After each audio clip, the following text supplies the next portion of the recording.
y como hay experiencias en otros países del mundo que lo demuestran así, todos van a ser pobres otra vez. Entonces, ¿qué ganamos nosotros con distribuir la riqueza? No ganamos absolutamente nada. Lo que tenemos que distribuir son las técnicas por las cuales se produce riqueza, son técnicas mentales. Repito, se trata de transformar la sociedad, pero la sociedad transforma a los hombres, de transformar a los hombres transforman la sociedad. Y si no es así, si no transformamos al ser humano, no tendremos prosperidad ni felicidad jamás, nunca. La clave está allí y todo lo otro que se haga, Marcel, todo lo otro que se haga sin transformar radicalmente el sistema educativo, concebido desde el nacimiento, desde el embarazo, no desde el nacimiento, desde el embarazo hasta la vejez. Si no hacemos eso, como el problema del país, repito, no es el principal problema, es el único problema, si no hacemos eso, Marcel, yo creo que todo lo demás es basofia, es bosta de vaca, todo lo demás que se haga es bullshit, bullshit y nada más que bullshit. Todo lo otro que se haga se transforma primeramente al hombre, a los niños, a los estudiantes, a todos los adultos del país. Aquí está la clave del progreso y la única posible.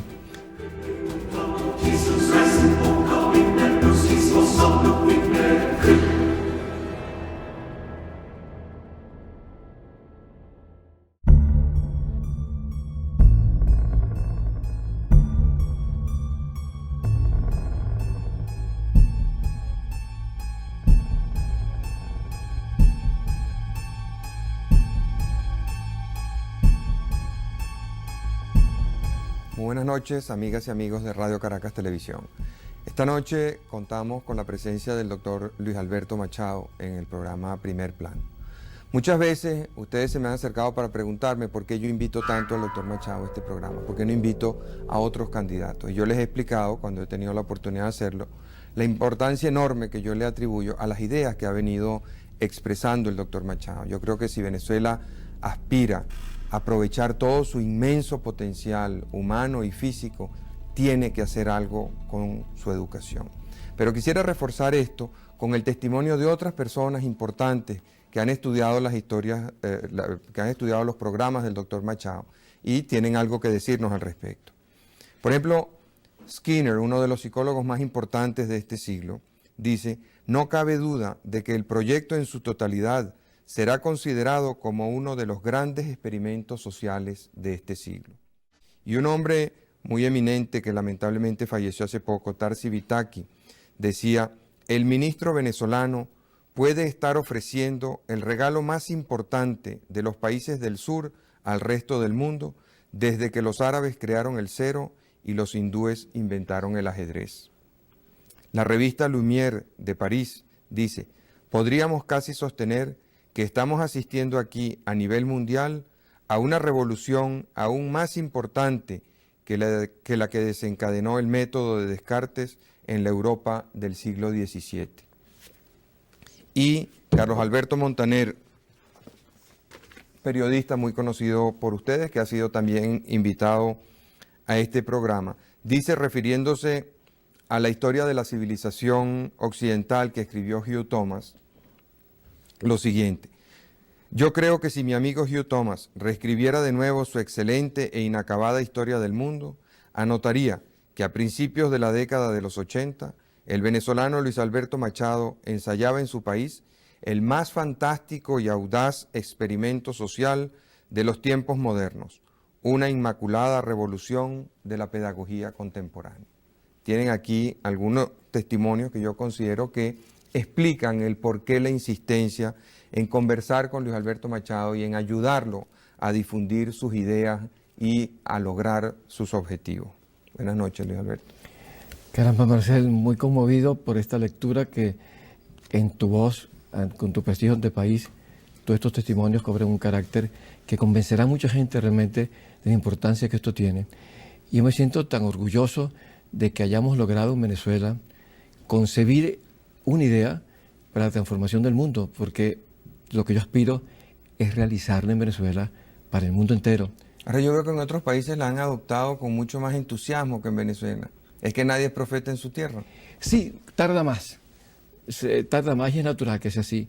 Ahora, el caso está que, por ejemplo, en los Estados Unidos todas las universidades están dentro de esta línea. Hoy hay un boom sobre el cerebro humano de tal naturaleza que esta es la década del cerebro a nivel mundial y a nivel de los Estados Unidos decretada por el Congreso americano. Y en todas partes del mundo hay más y más publicaciones sobre este tema, hasta el punto de que hay ya 50.000 libros y más publicaciones sobre esto. Acuérdate, Marcel, que yo, y esto es lo verdaderamente entusiasmante de este asunto, que lo que yo quiero hacer es poner el contenido de todos esos libros en manos de toda la población. Porque es indignante pensar que los libros existen y tenemos los medios de comunicación social para llevar el contenido de esos libros a toda la población del mundo. Y lo que yo quiero es convertir las cuñas de televisión y de radio, y los avisos de prensa y los micros de cine en el instrumento del desarrollo de los pueblos. Porque exactamente lo mismo que en medio por estas calles hay cuñas que llevan al país a tomar unas acciones y se convencen de tomar un producto u otro. Entonces, ¿por qué no aprovechar la cuña como tal? No solamente programas culturales que deben ser el máximo posible y los mejores posibles, no son cuñas. Yo los concibo como el instrumento fundamental del desarrollo de los pueblos. Porque, por ejemplo, si tuviéramos esos libros, pero no tuviéramos los medios de comunicación social, no podríamos llegar a todos los venezolanos, a toda la población del mundo. Pero hoy sí podemos, a través de Radio Caracas Televisión. Podemos llegar a Venezuela entera. Entonces yo gastaré, Marcel, si llego a ser presidente, miles de millones de bolívares al año en cuñas. ¿Tú te acuerdas que ¿Pero qué persiguen esos mensajes? Mira, en primer lugar, pulverizar elementos, paradigmas de nuestra cultura que yo los llamo malditos. Nosotros jamás nos podremos desarrollar mientras tengamos dichos como este, con los cuales se crían nuestros niños. Por ejemplo, más vale pájaro en mano que 100 volando. Esto es una estupidez. Y los niños crecen así. Mira, los que han triunfado en la vida son los que dejan el pájaro que tienen en la mano y van a la busca de los 100 que están volando. Fracasan muchas veces y no le tienen miedo al fracaso, pero consiguen 20, 30 y hasta 1.000 y 1.000.000 de pájaros volando. Una persona no se puede desarrollar jamás así, y un pueblo mucho menos. Y este otro, aquel que dice, loro viejo no aprende a hablar, y loro viejo se aprende a hablar y a cantar. Y aquel otro, niño que nace barrigón y que lo hacen chiquito, y hoy hay niños mongólicos que están en universidades del mundo. Y aquel otro... Sí, Radio Caracas tiene un programa muy bonito. Sí, maravilloso. Y con un éxito inmenso. Con mucho Sabes éxito, que ese sí. programa en los Estados Unidos compite con 60 Minutes. Sí. Y que era el que llevaba a esa hora en CBS el récord. Sí, aquí compite con Bienvenido, un programa también de mucho prestigio y lo ha superado. Y el ver que ese muchacho es un muchacho mongólico con síndrome de Down y logra eso, que no se puede lograr con un niño normal. Es decir, yo he llegado a la conclusión, Marcel, de que yo y tú, y en este caso no lo digo como ser ordinario tú y yo, sino yo y tú. El burro adelante para que no sepan. Sí, exactamente. Somos atrasados mentales, justamente. Somos burros. Porque si un mongólico ha llegado donde hemos llegado nosotros, a la universidad, nosotros ¿dónde debíamos estar? Niveles más arriba. Ahora, ¿qué pasa? Que las madres del mundo no saben lo que se puede hacer con sus hijos para lograr que nazcan ya desde el momento de nacer con una potencialidad extraordinaria. Mira, en este momento, Marcel, hay 60.000 madres embarazadas en Venezuela y no saben nada de esto. Vamos a hacerlo a través de la televisión y de la radio, llegar a todas ellas y lograr que esto se haga en todos los países del mundo. Vamos a cumplir unos compromisos, ya regresamos.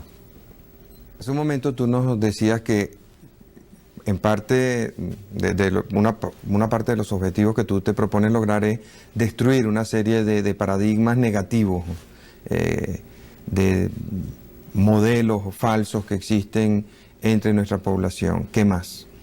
Mira, es que además, Marcel, eso lo podemos lograr porque el país no puede desarrollarse si no cambia y no se automotiva y no eleva su autoestima. Permíteme inclusive decirte otros refranes que tenemos que vulgarizar. Aquel de que lo mejor es enemigo de lo bueno, confórmate con la mediocridad. Y aquel otro, más vale malo conocido que bueno por conocer. ¿Cómo puede desarrollarse un país así? Entonces, nosotros podemos lograrlo, esa es la primera parte. ¿Y de dónde crees tú que vienen todos esos dichos, tan conformistas todos? Diría de una cultura... Como de tanta resignación. Sí, de una cultura resignada, una cultura de la mediocridad, una cultura de fracaso, que parte de la base de que justamente eso no se compra en la botica, ese es el origen, que cree que las cosas ya vienen desde el momento de nacimiento. Es un determinismo que tenemos en nuestra cultura de que las cosas no se aprenden. Parece una cultura enemiga del cambio. Sí, así es. Todos esos refranes, todos esos dichos que tú has comentado, en el fondo lo que demuestran es, o sea, vienen de una sociedad que no quiere cambiar, que se conforma, que se resigna con lo que tiene, y esa no pareciera ser la situación de Venezuela en este momento. Hemos visto cómo el poder inmenso que han ejercido sobre el país en los últimos 35 años los partidos políticos se está derrumbando y vemos cómo el prestigio de la mayoría de los expresidentes se ha vuelto nada, sal y agua. Entonces hay como un rechazo a la vieja dirigencia, hay un rechazo a las viejas estructuras de poder. ¿Tú crees que Venezuela está madura para un cambio? Sin duda ninguna, porque este es el momento de hacer un cambio de tal trascendencia como este, que yo lo califico como el cambio más importante de la historia de la humanidad. Ahora, si ese cambio te favoreciera a ti, ¿con quién vas a gobernar tú? Porque tú eres Luis Alberto Machado y tus libros y tus ideas, más nada. Mira, yo voy a tener un gobierno que va a tener 5 años y medio en vez de 5. Porque yo, si llego a ser presidente, yo voy a dejar a todos los ministros actuales, si son buenos para Velázquez, son buenos para mí. Y yo no creo que el país soporte, que no es conveniente, una nueva transición. Porque yo he estado 3 veces en el gabinete y sé, con Betancourt, con Caldera y con Luis Herrera, y sé perfectamente que un ministro aprende a ser ministro después de 6 meses. Antes no sabe, tiene que entrenarse, entonces cuando empieza a ser ministro realmente. Entonces vamos a cambiar los ministros otra vez en febrero para empezar otra vez y perder entonces un año.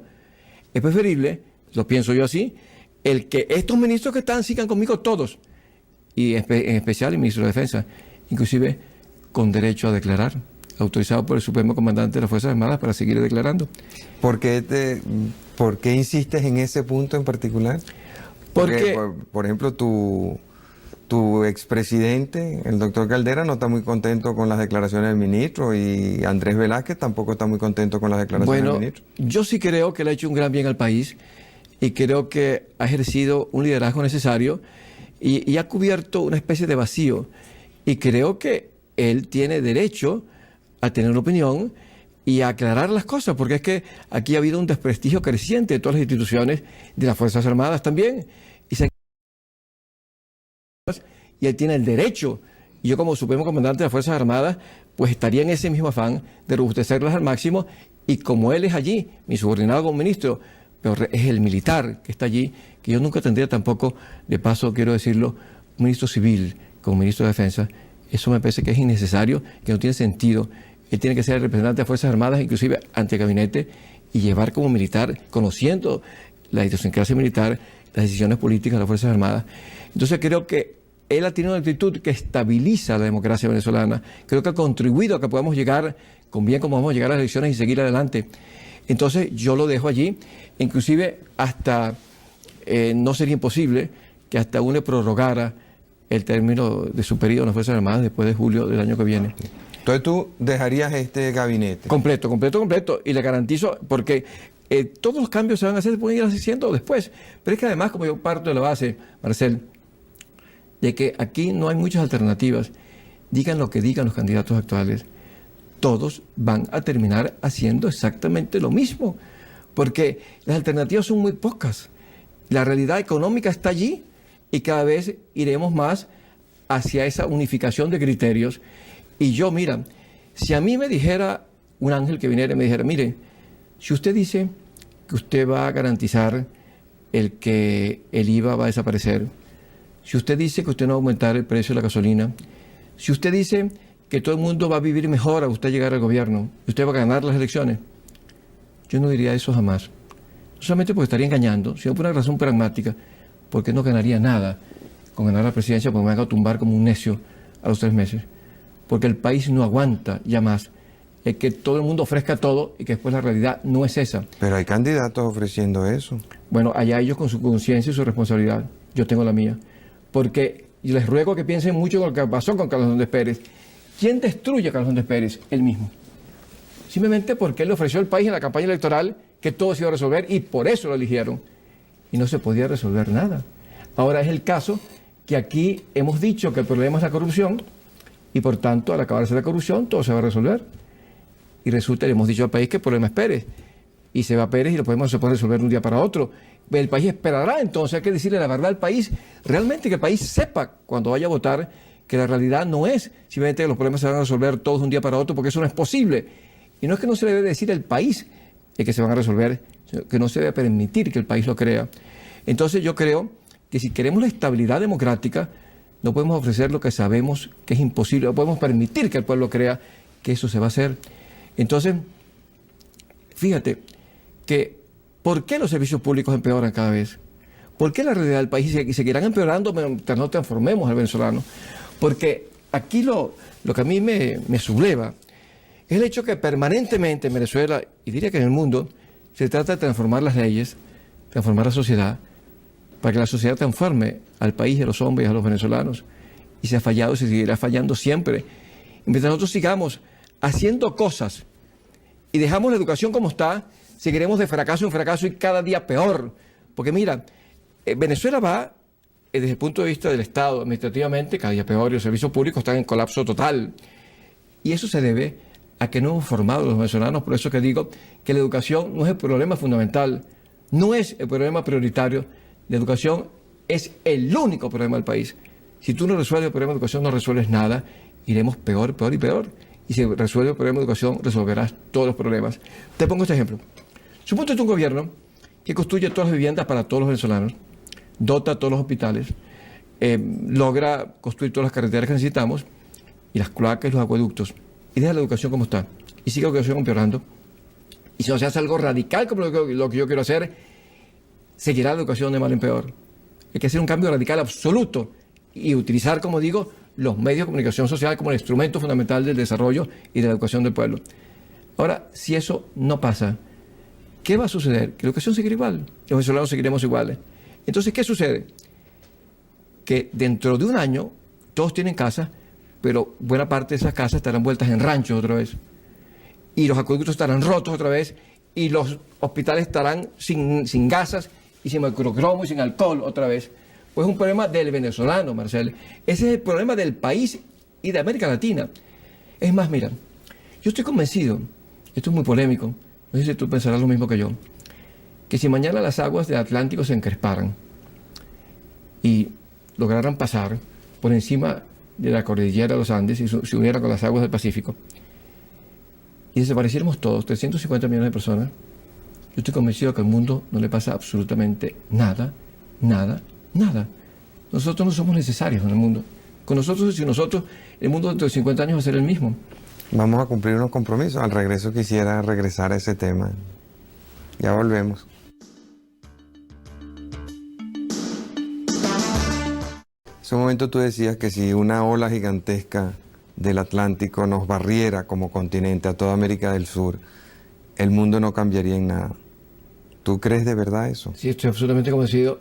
Y además, ¿Tú no crees que aquí hay un potencial creativo inmenso? un potencial.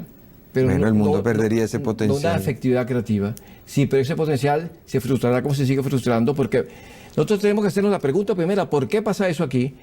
Y si mañana crece el Charles River de Boston, y se aparece MIT y Harvard, con todas sus investigaciones, todos sus archivos, todos sus sabios, y crece Bahía San Francisco, y se aparece Berkeley y Stanford, el mundo es totalmente distinto dentro de 5 años a lo que sería si eso no ocurriera.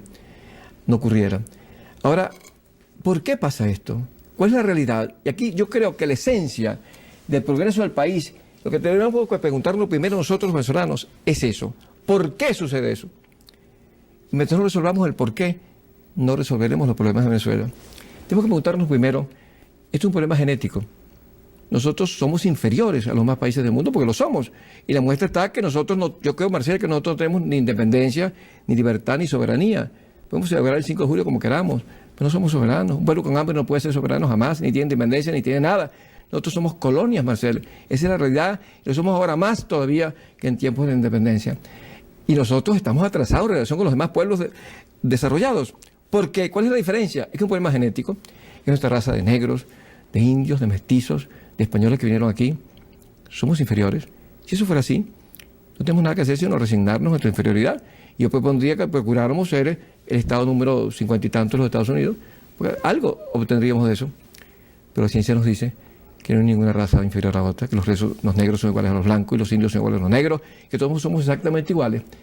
Cuando un venezolano está en igualdad de circunstancias que cualquier otro, rinde exactamente igual. Entonces no es un problema genético. Es un problema entonces que está en nuestra causa, un problema social, un problema nuestro, que depende de nosotros, entonces no es Dios el culpable, pues vivimos en un mundo donde Dios es el culpable de todo, y por eso el atraso en nuestra cultura. Si mi hijo no tiene facilidad para las matemáticas, mi nieto, no es por culpa mía o su profesor o del mismo, sino es que Dios no le dio esa facilidad. Ahí está, y si no tiene facilidad para la música, es que Dios no le dio el oído musical. Partimos de la base de que todo viene determinado. Es una sociedad determinista. ¿Son los genes o es la voluntad de Dios el que nos hizo así? Ulrich nació así, Einstein nació así, Beethoven nació así. Los países anglosajones parten de la base que las cosas se aprenden. Y por eso el how to y los libros acerca de cómo se hace todo. Libros de los cuales nosotros nos burlamos. Y no dijo Unamuno, que es el autor que me llega a mí más al fondo del alma, pero dijo la estupidez más grande que se ha dicho en América Latina y en España, que inventen ellos. Esa cosa tan nimia como inventar la ciencia y la tecnología, eso no vale nada. Nosotros somos países para cosas mucho más elevadas, la teología, la religión, el misticismo, la música, la pintura, la poesía. Para que inventen ellos significa que nos colonicen ellos. Pero además, los países del mundo hoy que son el centro de la cultura integral son los países anglosajones. ¿Por qué? Porque allí el centro musical del mundo está en los Estados Unidos y el centro cultural del mundo en general y el centro de novelas y de poesía y de pintura, todo se desplaza a los Estados Unidos. ¿Por qué? Porque es una cultura que lo permite, pues están siempre en la búsqueda de una nueva frontera. Entonces, si no es un problema genético, entonces ¿qué es? ¿Es que acaso un problema nutricional? ¿Y que nuestra gente está mal nutrida y por eso no son creativos? Porque yo no creo en pueblos y en países en su efectividad cuyas universidades no producen premios Nobel. ¿Por qué todos los premios Nobel se van para allá y ninguno para acá?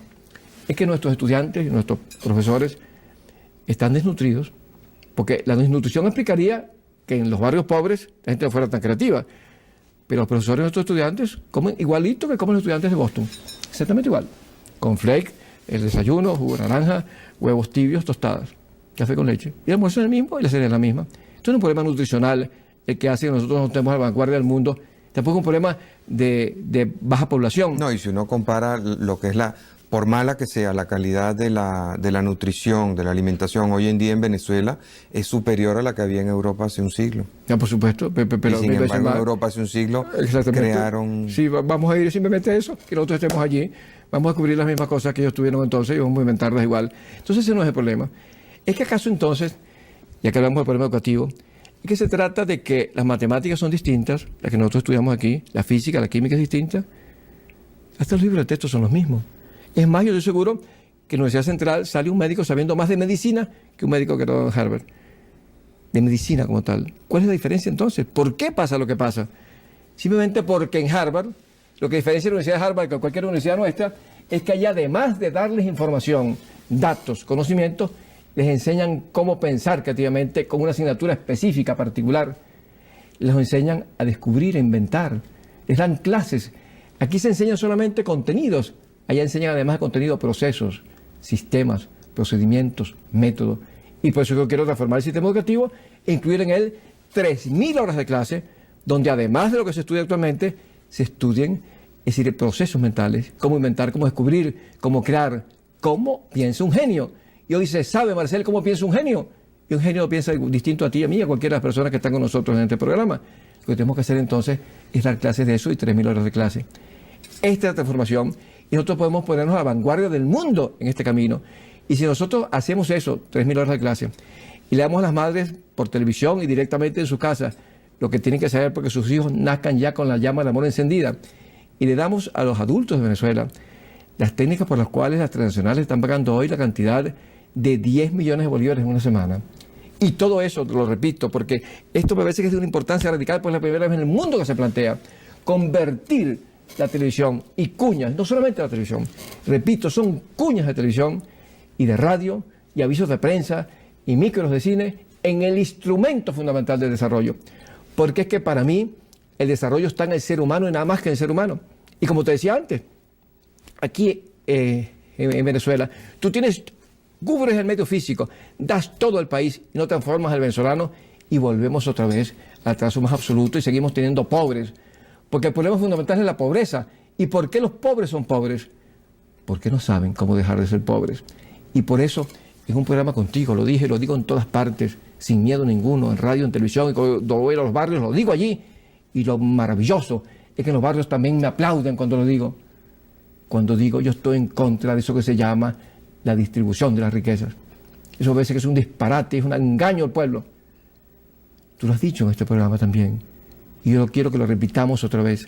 Si nosotros, Marcel, tomamos a todos los ricos de Venezuela y quitamos todo el dinero que tienen, y con eso hacemos miles de familias pobres, multimillonarias, dentro de poquito tiempo, muy poco tiempo, todos los ricos vuelven a ser ricos otra vez y todos los pobres están peor que antes. Tú citabas en un programa aquí lo que había pasado, los que se ganan el loto, la lotería, el 5 y 6, y como hay experiencias en otros países del mundo que lo demuestran así, todos vuelven a ser pobres otra vez. Entonces, ¿qué ganamos nosotros con distribuir la riqueza? No ganamos absolutamente nada.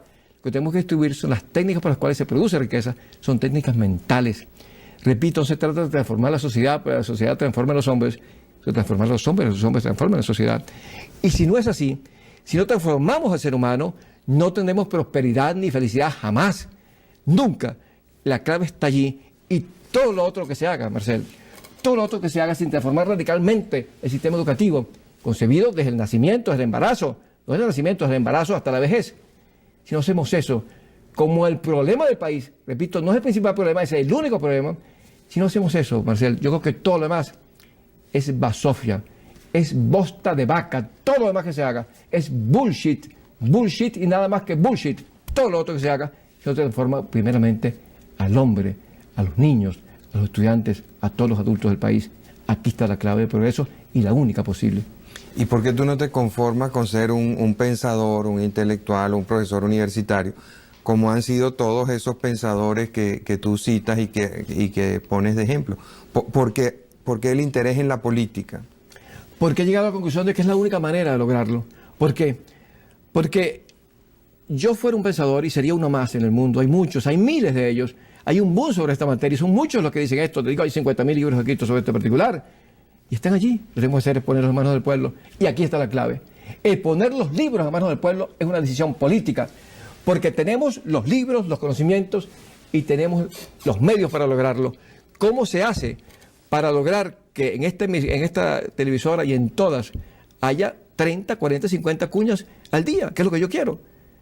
Hacer de eso una meta nacional fundamental a través de la radio y la televisión, y enseñar a las madres con cuñas 30 segundos que tienen que hacer con sus hijos, los estudiantes estas 3.000 horas de clase también apoyadas por la televisión, y los adultos que aprendan en la fábrica, en los cuarteles, en los barrios, en las urbanizaciones, las técnicas para desarrollar su capacidad, que también lo reciban por la televisión.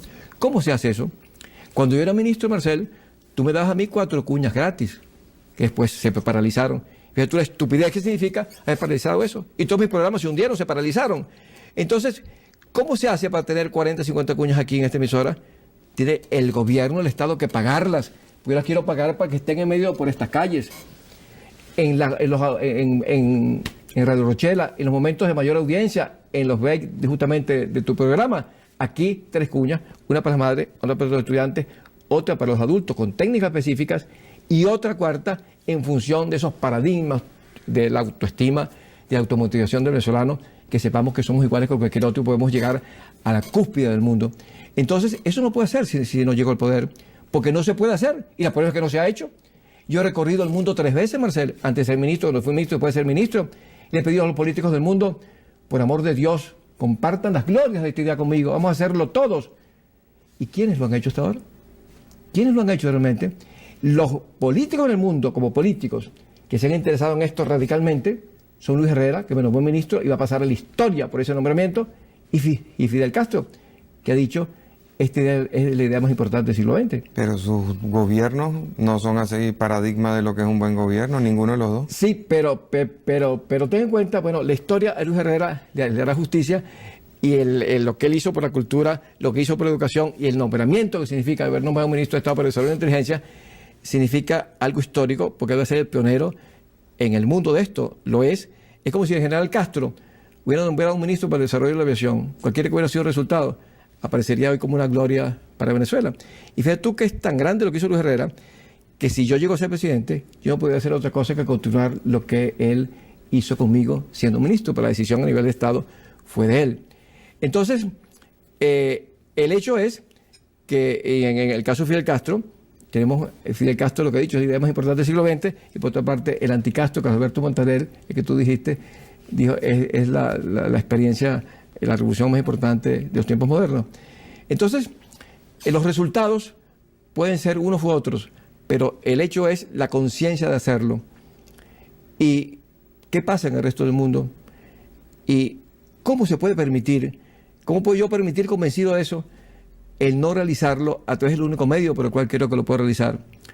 Porque, además, Marcel, yo quisiera hablar con el señor Clinton sobre este particular, pero ¿cómo lo hago ahora? No puedo. Yo soy jefe de Estado, estaré con él un fin de semana entero en Camp David para convencerlo de que se dirija al país simplemente diciéndole vamos a tener los niños más inteligentes del mundo en los Estados Unidos. Y yo lo que haría, en primer lugar, al ser presidente, es trasladarme a las Naciones Unidas y firmar de ahí una carta para todos los jefes de Estado del mundo, invitándolos a una alianza universal para el desarrollo de la inteligencia y una reunión que tuviera lugar en las Naciones Unidas 6 meses después, para que todos los jefes de Estado del mundo pongamos acción en este camino. Después me iría a la UNESCO en París, después iría a ver al Papa en el Vaticano, para que se ponga al frente de esta acción monumental para la transformación de la humanidad. Pues yo no solamente pienso en Venezuela, sino en el mundo entero. Porque cuando me doy cuenta de esta realidad, que es lo que me indigna por una parte y me motiva y me da esperanza por la otra, que podemos hacerlo a partir de mañana si se toma la decisión política de hacerlo, porque tenemos los medios, los conocimientos y los medios. ¿Cómo podemos permitir? Mira, durante este programa están naciendo 40, 50 niños, hoy en día, nacen hoy, y son 3 niños por segundo que nacen cada día en el mundo. Entonces, esas madres no saben nada de lo que pueden saber, lo que tienen que saber para realizar una revolución dentro de sus propios hijos, para que sean felices toda la vida, y que los niños creados en esta forma no sean ampones, no sean drogómanos, no sean ladrones, no sean asesinos. Entonces, una generación creada así es totalmente distinta a la que existe hoy. ¿Cómo es posible que existen los conocimientos? No se los damos a las madres. No es un crimen con las madres del mundo lo que estamos combatiendo. Hay 600.000 madres embarazadas en Venezuela que no saben nada de lo que se puede hacer. No es un crimen con ellos. Ahora, ¿cómo se hace eso si no es a través de la jefatura del Estado? ¿Cómo se hace eso en otra forma? Te repito, si yo fuera un científico sobre esto, un pensador, que lo soy también porque tengo mis libros, y he creado un ismo en América Latina, un ismo nuevo, se llama el inteligencialismo. También Carlos Alberto Montaner se ha referido a eso. Él ha dicho, este es el único político latinoamericano que ha creado una idea original en el mundo. Porque ¿cuál es el ismo que se creó en América Latina? Yo he creado uno, el inteligencialismo. El continuismo. El continuismo exactamente, que es el antítesis de toda ideología. Entonces, vamos a cumplir unos compromisos. Al regreso quisiera que me explicara por qué en este interés tuyo de llevar la idea de la revolución de la inteligencia a la política, tú a quien apelas electoralmente es a los niños. Los niños no tienen voto. Ya regresamos.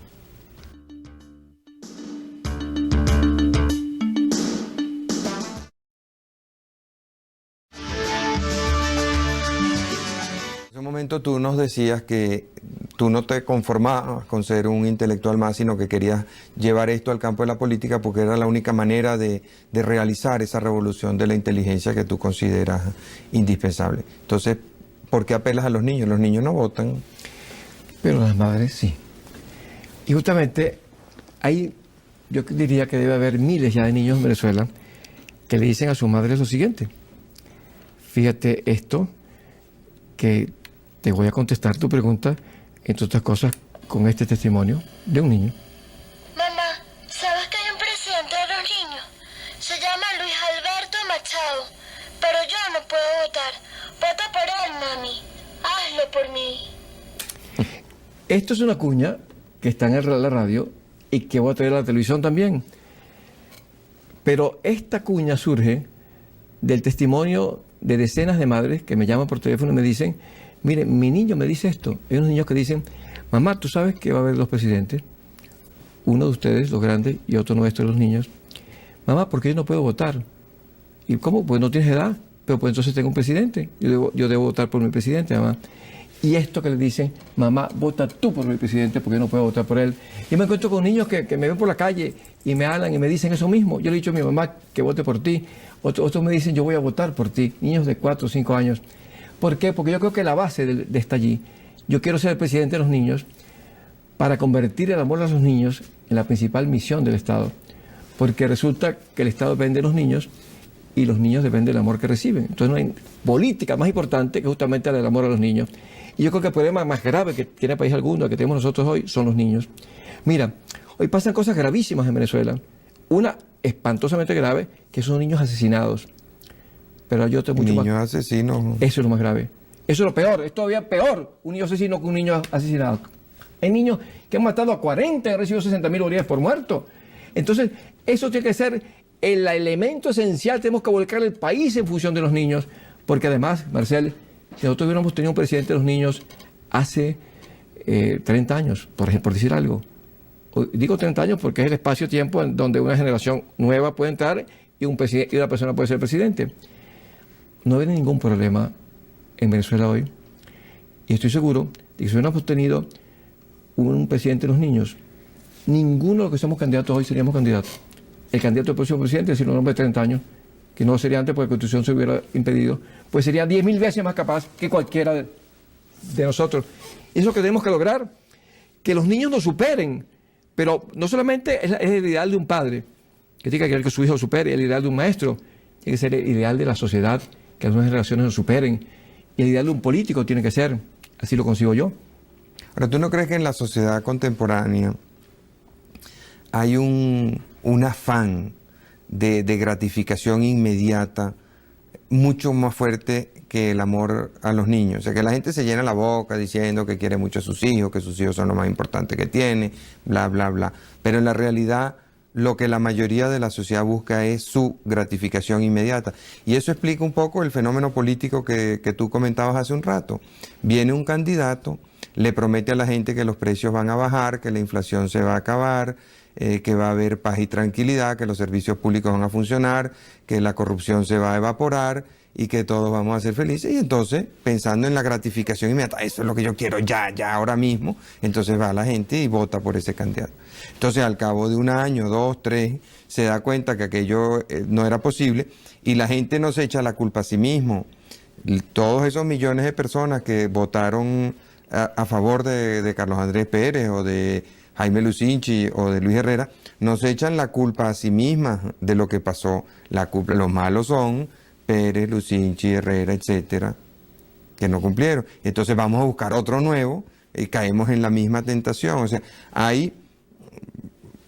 aquí se combinan dos cosas: ese deseo de la gratificación inmediata y un análisis muy pobre, pues, de lo que es el porvenir, y muy poco deseo de esforzarse en construir el porvenir. Claro, por eso es que un estadista es que se ocupa justamente del porvenir, no que se ocupa de lo inmediato. Pero es que no hay otra solución posible. Porque mucha gente me dice, por ejemplo, ¿pero cómo va a hacer usted eso cuando hay hambre en el país? Pero es que no hay otra manera de resolver el problema del hambre que este.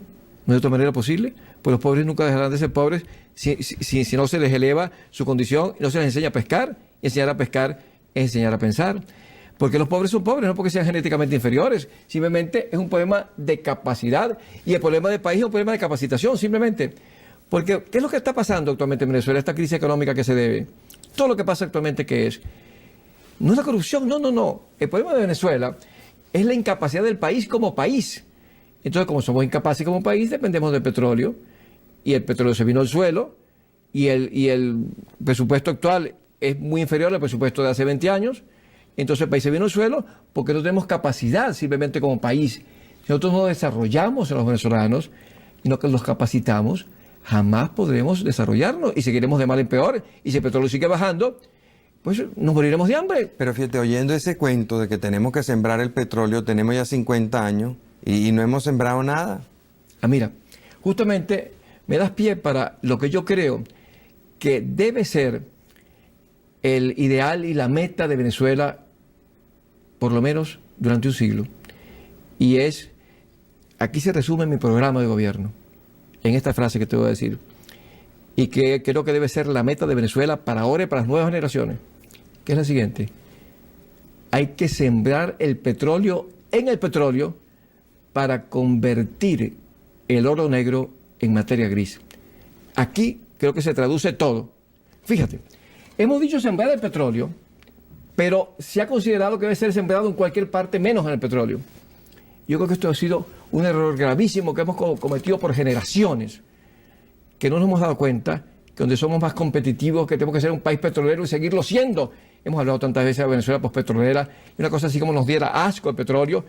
Y Pérez Alfonso tuvo la frase: que no fue su intención. Entiendo lo que él quiso decir, pero que tal como se ha concebido y se ha entendido, le ha hecho un daño gravísimo a Venezuela, la frase de el petróleo es el excremento del diablo. Es un país que no quería ser un país petrolero, que consideraba que ha sido una perdición el petróleo. Yo pienso todo lo contrario, he estado defendiendo esto desde hace años y nunca he entendido eso. Digo, un país que lo único que tiene es competitivo y lo único que le permite desarrollarse hasta ahora ha sido petróleo. Vamos a sembrar el petróleo en el petróleo, pero además partiendo de la base de que eso tenemos que hacerlo para el oro negro, convertirlo en materia gris, porque es eso. Entonces, si yo llego a ser presidente, el eslogan de PDVSA será: sembramos el petróleo en el petróleo. Ahí es donde hay que sembrar el petróleo, ni ninguna otra cosa, para producir entonces más riqueza, más bienes, que lo llevemos entonces a los venezolanos. Además, sembrar el petróleo en el petróleo, la actividad petrolera genera una actividad económica extraordinaria. Es decir, que motiva y es la locomotora que justamente desarrolla el país. Entonces, ¿qué quiero yo en este camino? Para ahondar sobre la frase y dividirlo en dos partes, sembrar el petróleo en el petróleo, es lo siguiente: es convertir a PDVSA en una de las empresas más poderosas del mundo. Y lo podemos lograr, entonces, invirtiendo todo lo necesario y buscar dinero que venga de fuera. Necesitamos eso por encima de todo y abrir las puertas todo lo más que podamos para que se invierta de afuera en el petróleo. Y en ese sentido buscar todos los medios. Inclusive te digo que si hay que endeudarse en función del petróleo, pues yo lo haría sin duda ninguna. Porque al fin y al cabo, Radio Caracas tiene que endeudarse para prosperar, para comprar unas máquinas que necesita. Lo que hay que tener es la seguridad absoluta, y lo tendríamos con PDVSA, porque genera su riqueza, que esa deuda va a ser totalmente pagada. Pero además, yo creo que tenemos que buscar todas las maneras posibles sin hacer que PDVSA pierda importancia y fuerza. Yo no estoy de acuerdo con nada que pueda hacer que PDVSA pierda su hegemonía, inclusive en el mundo. Yo quiero que PDVSA sea cada vez más fuerte, que podamos entonces producir cada año, esto tiene que ser meta fundamental del país, por lo menos 200.000 barriles diarios más cada año. Eso por ahora, irlo incrementando cada vez y venderlos. Y aquí voy a esto. Yo creo que la OPEP ha rendido una función muy importante en el mundo, pero yo no tengo el mito de la OPEP. Y yo como presidente no podría permitir que Arabia Saudita a voluntad pueda aumentar su producción de petróleo, y lo mismo de los países del Golfo, y que Venezuela siempre se mantenga cumpliendo con su cuota. Nosotros, yo le diría a la OPEP, vamos a producir y a vender 200.000 barriles sin day todos los años, por lo menos 200.000 barriles más. O sea que eso lo hago en la OPEP, más allá de la OPEP o fuera de la OPEP.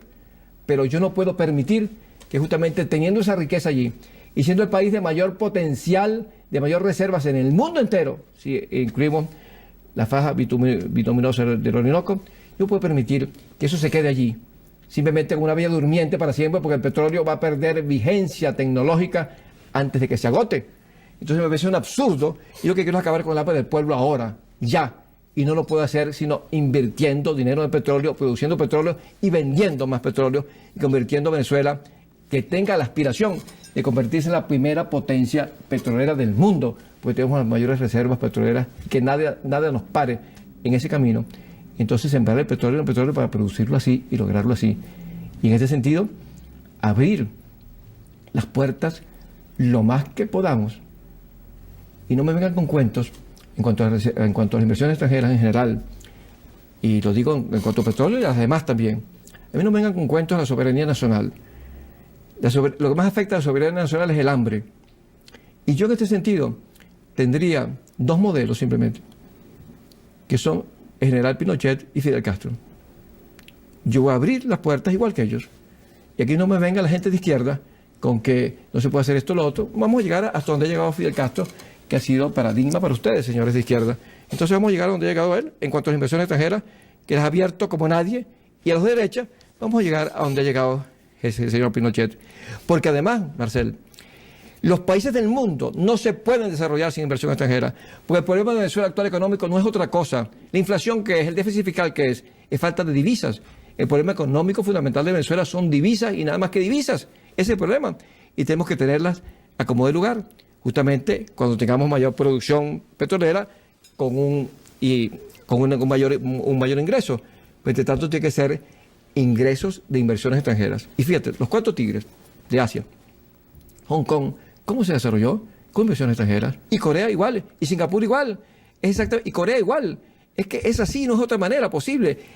Esos pueblos se han desarrollado ¿por qué? Por las inversiones extranjeras por una parte y por la motivación, la autoestima, el afán y la disciplina. Es un problema de seres humanos y de trabajo. ¿Cómo trabaja? Eso es un problema de motivación, un problema personal. Ahí está la clave. Entonces, digo otra vez que el desarrollo de Venezuela, económico de Venezuela, se debe simplemente, lo podemos lograr, quiero decir, a las inversiones extranjeras, la mayor producción de petróleo y luego la motivación, la autoestima venezolana y la formación del venezolano. Ahí está la clave y la única clave de nuestro desarrollo. Es decir, entonces, sembrar el petróleo en petróleo para convertir el oro negro en materia gris. Esta tiene que ser la meta de mi gobierno y debe ser la meta de Venezuela para un siglo.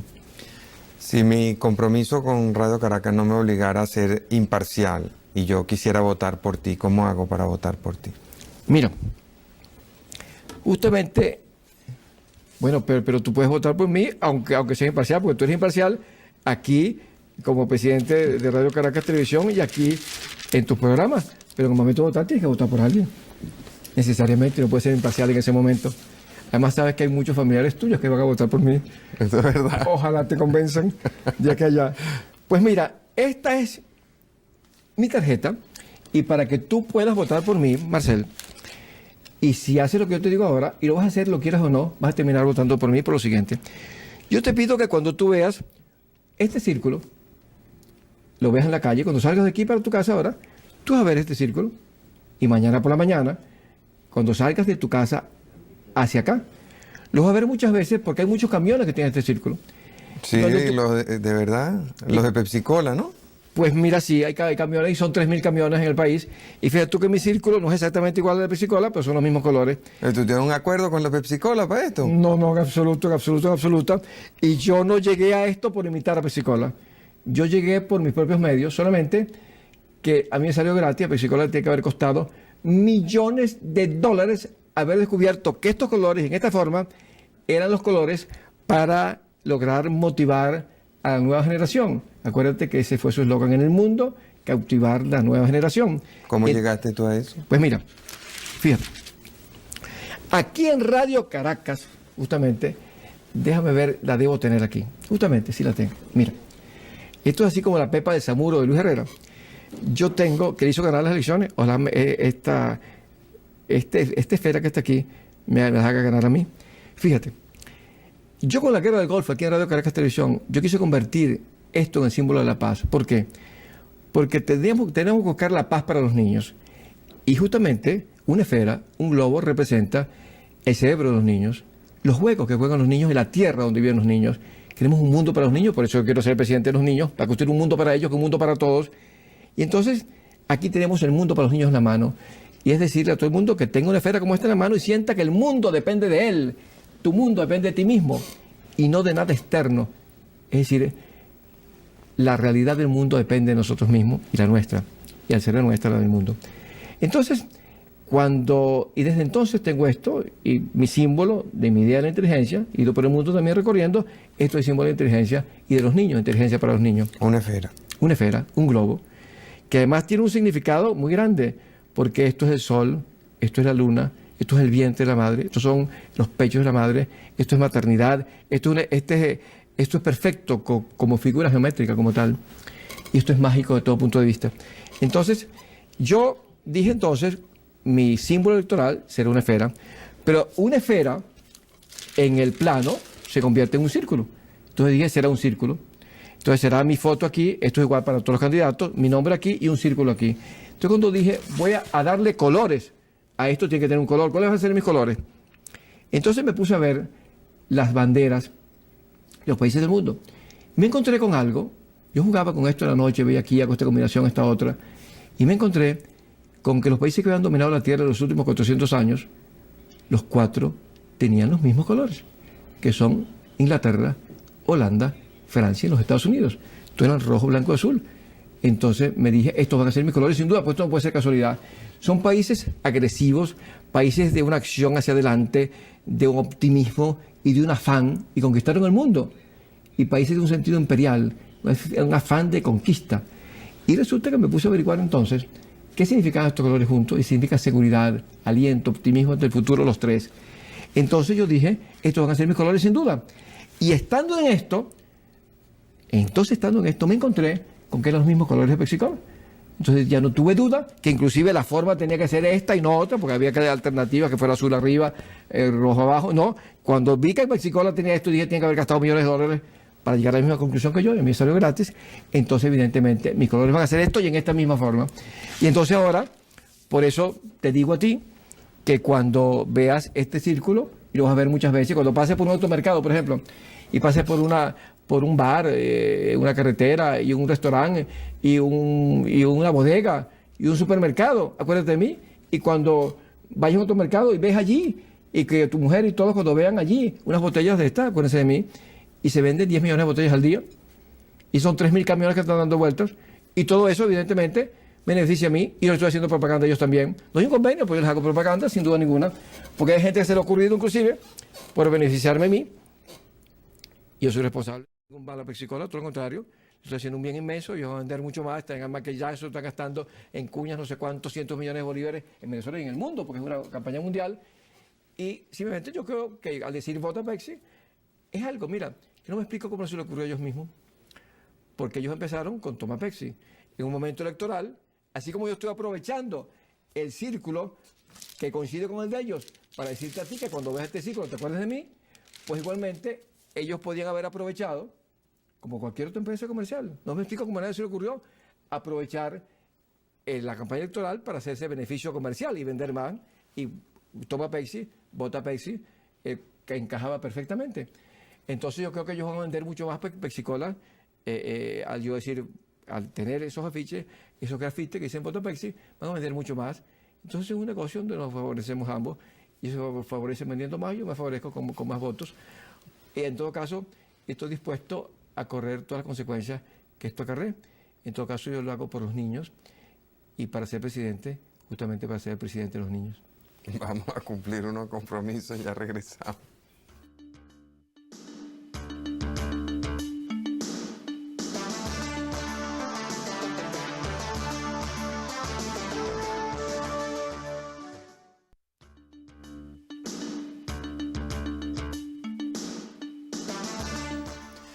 Toda esta idea de hacer una revolución de la inteligencia que le permita al ser humano superarse y que la próxima generación sea mejor que esta, cosa que no ha venido ocurriendo en los últimos tiempos en Venezuela, estaría muy bien si ese estar mejor no es solamente comer más o tener mejores servicios o ser más alto o ser más fuerte, porque hay también en toda sociedad hay consideraciones éticas que son importantes.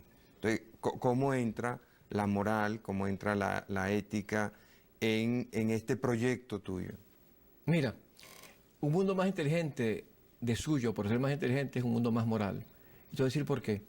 Porque cuando tú tienes una explosión científica y tecnológica a través de la inteligencia, tú tienes abundancia de bienes. Cuando tú le dejas a los pobres las técnicas por las cuales la transnacional está pagando hoy 10 millones de bolívares en una semana, los pobres dejan de ser pobres. Acabamos con las clases, acabamos con la pobreza y tenemos abundancia de bienes. Entonces, por esa razón, habrá menos robos, porque habrá menos cosas que robar, porque hay más abundancia, menos guerras, menos asesinatos. Nosotros hacemos que disminuya, es decir, en la forma que se vulneran algunos mandamientos de la ley de Moisés, justamente teniendo mayor abundancia. Pero fíjate que no, la criminalidad no está centrada exclusivamente alrededor de la pobreza. Hemos visto, o sea, que muchísimos de estos fraudes que están ocurriendo en el país y que ocurren en otros países, más bien son hechos por gente de muchos recursos. Cuando tú ves los casos aquí de los sobres bomba o de los carros bomba, escándalos financieros que hay en el mundo entero.